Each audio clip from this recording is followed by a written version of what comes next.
أعوذ بالله من الشيطان الرجيم بسم الله الرحمن الرحيم ألف لام ميم ذلك الكتاب لا ريب فيه هدى للمتقين.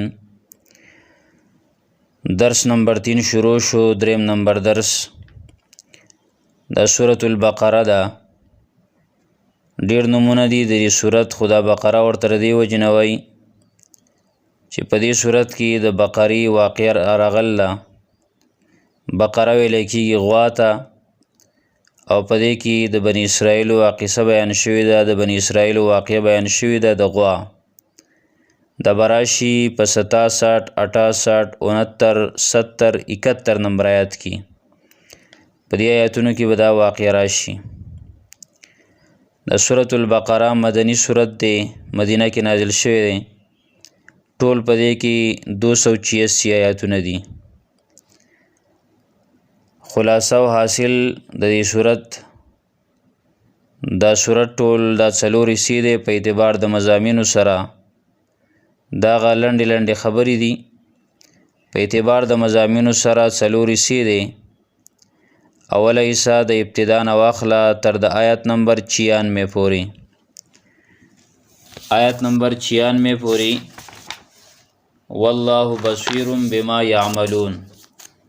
د دې آیات پورې والله بصیر بما یعملون پورې دا اولنۍ حصہ ده. په دې کې مسله بیانېږي د اثبات د توحید، د الله رب العالمین د یووالي خبره ده، د الله د وحدانیت خبره ده، د الله د توحید خبره ده. بیا دویمه حصہ د آیت نمبر 97 نه شروع کیږي. قل من کان عدوا لجبریل د دې ځای نه دا شروع د دې آیت نمبر 97 نه د 176 نمبر آیت پورې. وَإِنَّ الَّذِينَ اخْتَلَفُوا فِي الْكِتَابِ لَفِي شِقَاقٍ بَعِيدٍ د دې ځای پورې 176. او په دې کې مسله ده د اثبات د رسالت د رسول الله صلی الله علیه وسلم، د نبی علیه الصلاۃ والسلام پیغمبري ثابتېږي په دې کې.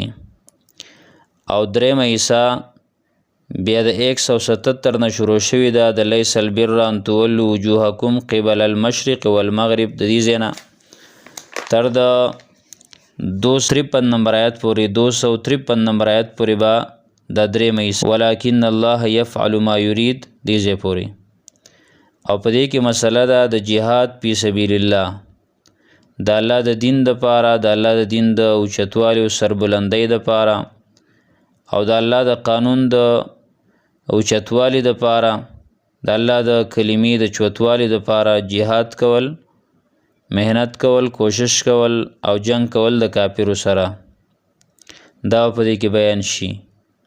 بیا څلورمه حصہ د 254 نمبر آیت نواله یا ایها الذین آمنوا انفقوا مما رزقناکم د دینه تر د آخر د سورته پورې څلورمه حصہ ده. او په دې کې مسله ده د انفاق فی سبیل الله، چې د الله رب العالمین په لاره کې خپل مال لګول، خپل محبوب مال لګول. نو دا څلور حصې دي او څلور مسلې په دې صورت کې دا بیانېږي. د دې خلاصه ده. بیا د دې صورت د اولنۍ رکوع ده. موږ به انشاءالله تعالی د یوې رکوع حاصل وایو، د دې لپاره چې ملګرو ته ښه یادېږي چې په دې رکوع کې الله څه وایي، په دې رکوع کې الله څه وایي، په دې رکوع کې الله څه وایي. دا ډېرې اهمې خبرې دي. نو اولنۍ رکوع چې کوم ده، په دې اولنۍ رکوع کې د الف لام میم نواله د ولهم عذاب عظیم پورې. دې اولنۍ رکوع کې الله رب العالمین یو خبره کوي، ترغیب ورکوي قرآن کریم ته، ترغیب الی القرآن. قرآن کریم ته ترغیب دی.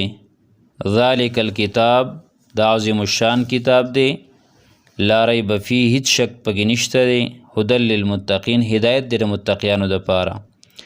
ترغیب ورکوي قرآن ته په دریو صفتونو د قرآن سره. د قرآن درې صفتونه بیانوي چې عظیم الشان کتاب دی، شک پکې نشته، او د متقیانو دپاره هدایت دی او مضبوطیا ده، په دې متقیان مضبوطیږي. او بیا د دغه متقیانو 15 نښې الله رب العالمین بیانوي. 15 نښې او 15 صفتونه د دغه منافقانو بیا بیانېږي په دې رکوع کې. اولنۍ نښه الذين يؤمنون بالغیب چې په غیب ایمان لري. او دویمه نښه دا ده ویقیمون الصلاة چې د مانځه پابندي کوي. دریمه نښه دا ده ومما رزقناهم ينفقون الله رب العالمین په لار کې د الله د رضا دپاره خپل مال لګوي. او څلورمه نښه دا ده څلورم صفت یې دا دی چې والذین یؤمنون بما انزل الیک وما انزل من قبلک په قرآن هم ایمان لري او د قرآن کریم نه مخکې کوم کتابونو په هغې هم ایمان لري. او پنځم صفت د دغه متقیانو دا دی چې وبالآخرة هم یوقنون په آخرت باندې دوی یقین ساتي. او دا هغه ولنې دا متقیان د هغه ډله ده چې کوم په سورة الفاتحه کې اولنې ذکر شوي منعوم علیهم انعام والا دا د هغې دا پنځه صفتونه دي او پنځه نښې د هغې بیان شوي. بیا د دیو د دنیا حکم اولئک علی هدی من ربهم او د آخرت حکم و اولئک هم المفلحون. او بیا ان الذین سره د کافرانو د هغې قباحتونه الله بیانوي چې کوپر کوي د ضد او د عناد د وجې نه بل که ته یری او که نه یری که دعوت ورکې او که نه ورکې د یو څه پروا نه او بل لره چې دوی ایمان نه راوړي. بیا ردیو د دنیا حکم ختم الله علی قلوبهم وعلى سمعهم په زړونو او په غوږونو الله مهر والی دی او په سترګو یو قسم پردې پرتې دي. او په آخرت کې ولهم عذاب عظیم دی د لپاره لوی عذاب دی. در دې اولنۍ رکوع خلاصه شوه. اوس ترجمې ته غوږ کېدوئ. خو دلته اول دا الف لام میم راغلی دی. د الف لام میم دې ته ویل کېږي حروف مقطعات. مقطعات مطلب دا دی چې جدا جدا ویل کېږي یو ځای څوک نشي ویلی دا څوک علم ما نشي ویلی بلکې الف به جدا وي لام به جدا وي میم به جدا وي. نو حروف مقطعات مطلب څه چې جدا جدا ویل کېږي الف لام میم جدا جدا. دا حروف مقطعات په قرآن کریم کې چې راغلي دي نو دا 14 حروف دي بغیر د تکرار نه، یعنی چې یو لفظ بار بار شمار نه کړي نو 14 دي.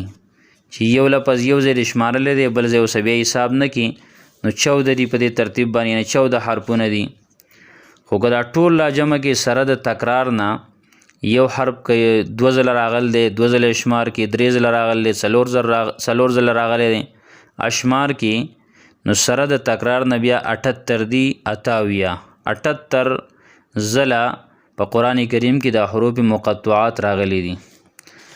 په دې کې لنډه خبره دا ده چې حروف مقطعات په معنی باندې او په مطلب باندې صرف یو الله پوهیږي بل څوک په دې باندې نه پوهیږي. نو که یو انسان دا وایي چې د دې په معنی باندې صرف الله پوهیږي نو بیا الله په قرآن کې موږ ته ولې رالیږه؟ ځکه قرآن خو زموږ او ستاسو د هدایت دپاره دی.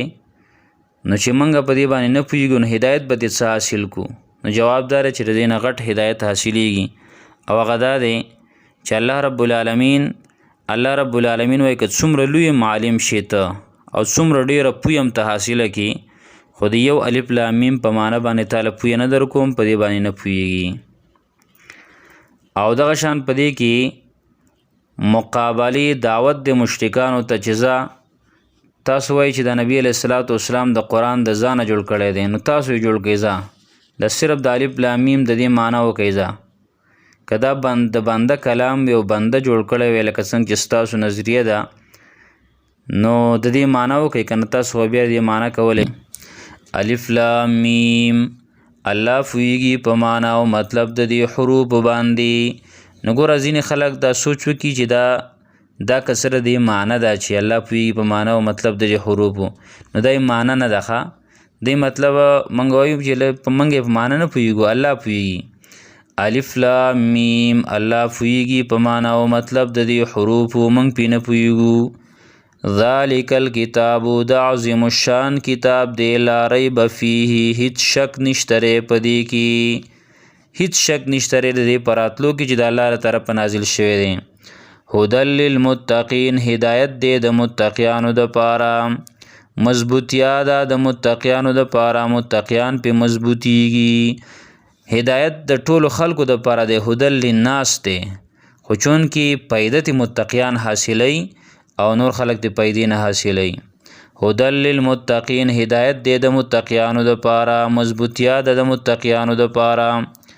الذین اغا کسان یؤمنون بالغیب چې ایمان لري په غیب باندې، ویقیمون الصلاة او پابندي کوي د مانځه، ومما رزقناهم ينفقون او ځینې د هغه مال نه چې موږ دیو ته ورکړی دی خرچ کوي د الله په لاره کې. والذین او هغه کسان یؤمنون چې ایمان لري بما انزل الیک په هغه کتاب باندې چې نازل شوی دی تا ته، وما انزل من قبلک او په هغه کتاب چې نازل شوی دی ستا نه مخکې، وبالآخرة هم یوقنون او په ورځ د آخرت باندې هم دیو یقین ساتي. اولئک دغه کسان علی هدى من ربهم په پوره هدایت دی د طرفه د خپل ربنا، واولئک هم المفلحون او دغه کسان هم دیو دی کامیاب.